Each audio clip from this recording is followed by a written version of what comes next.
Hey guys, and welcome to the video. Here today we are going to cover some information regarding some PS5 package files, some PKG files that have made their way into the wild. Some developers and hackers of the PS5 scene already got their hands on them. I'm going to tell you what this is and what it isn't, the information that is already known about these package files.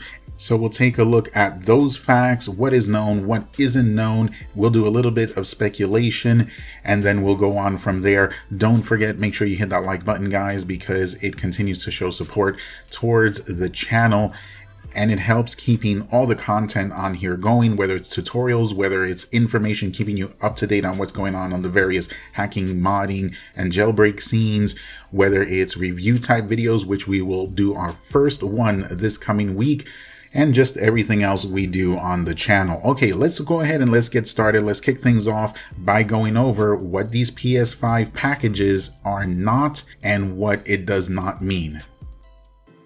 All right, so first things first, these package files don't mean that you can just download them and install them into like any PS5. That's not what it means. It doesn't mean that you can convert them over to like a PS4 package file and use them on a PS4. It doesn't mean that either. And also it does not mean that a PS5 has been hacked. Again, this has all been done via a PC.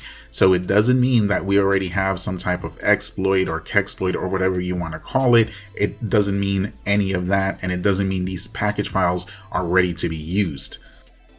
Now, some of the things they've been able to do with the package files, these developers have been able to kind of take a look at them and be able to see kind of how they're structured and compare them to PS4 and like PS3 package files. One of those developers, the Dark Programmer, actually stated that a lot has changed when you compare them to previous generation package files. Now, one individual here was able to obtain the package URL for something called the Share Factory Studio. This is a free application for the PS5 and it's available on the PlayStation web store. So we know a few things thanks to them exploring these package files. One is that digital content is distributed without authentication, same as in previous platforms.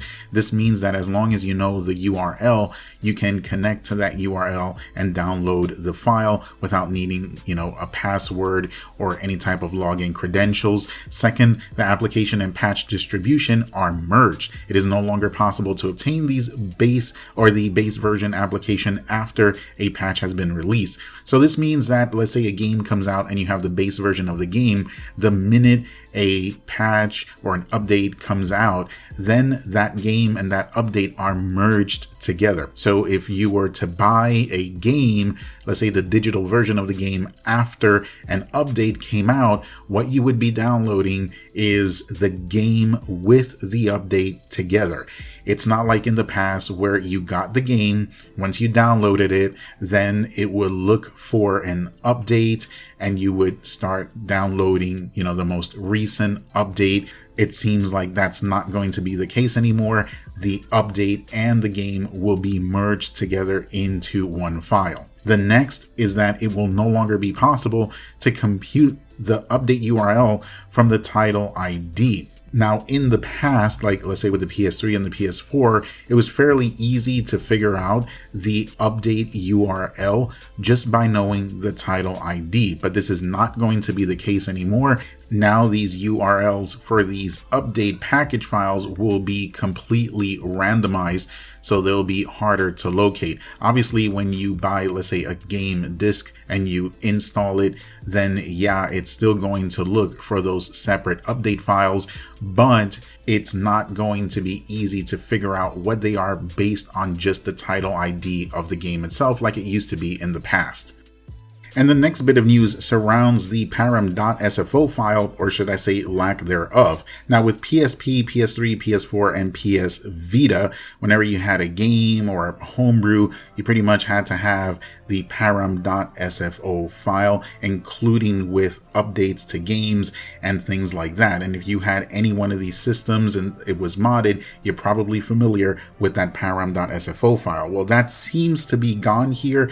Instead, it has been replaced with a param.json file, or .json type file. There's actually 3 of these types of files: the regular one, param.json, origin param.json, and target param.json. What the differences are between each of these 3 and in what instances they're used, that is unknown, but I'm pretty sure we'll find out as time goes on.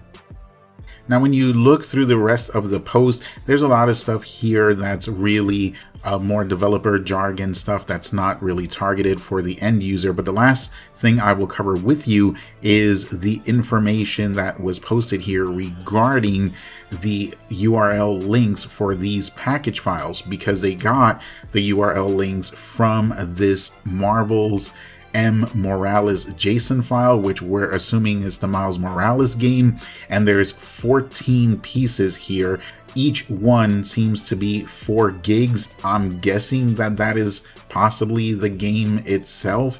The last, I think, 2 or 3 files are smaller than 4 gigs, and the last couple of files are different types of files, sort of. Anyway, yeah, you can legit download each one of these. Again, each one is like 4 gigs. So is there anything you could do with this right now? No. Even if you had a PS5 right now, there'd be no way to install these package files into it.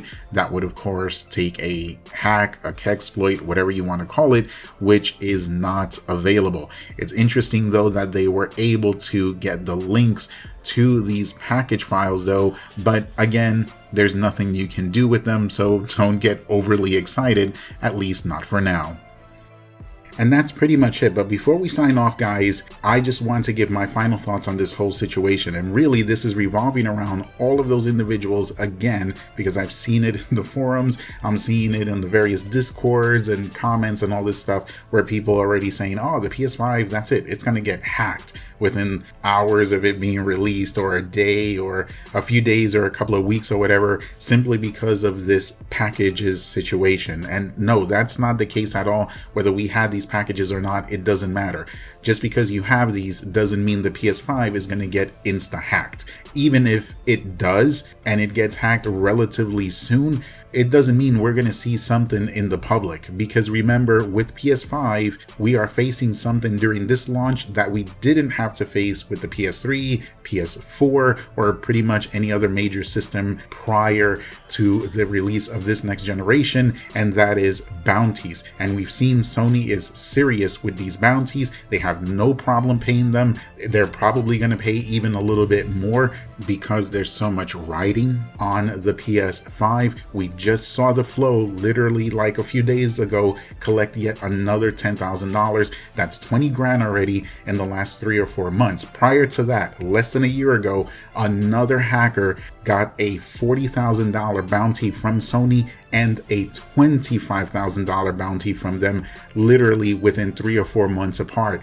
Obviously, 65 grand is a lot to pay, and let's not forget that those exploits, those vulnerabilities, or whatever they were never made public. Some suspect, like Modern Warfare does, that 40 grand payment could have literally been custom firmware for PS4, and we haven't seen it. There have been other people who have turned in other bugs and vulnerabilities. Those never got released. As a matter of fact, the only one that did was 6.72, and it did simply because the Flow asked Sony, and for some reason Sony said, sure, it's okay. And because of that, we have 6.72. Otherwise, we would still be stuck on 5.05, and 5.05 came out, 6 years after the PS4's initial release. So while it's okay to be optimistic, let's not lose sight of being realistic, because that is what truly counts. And here we know that these bounties are 100% real. They've already affected the PS4 hacking scene in a negative way, at least from the user's standpoint, the end user, and I don't think it's going to get any better for the PS5. Anyway, let's see what happens. Any types of developments that happen with the PS5, whether it's something like this, what we covered in this video, whether it's a hack, an exploit, or anything else, you know I will have it for you guys right away. I appreciate you watching, and if you found anything here informative, helpful, useful, or maybe just entertaining in any way, and you want to show some appreciation, then you know the best way to do it is just to hit that like button. Maybe subscribe if you haven't already. Much love going out to everybody out there. Be careful, be safe, but have fun, and we will see you on the next one.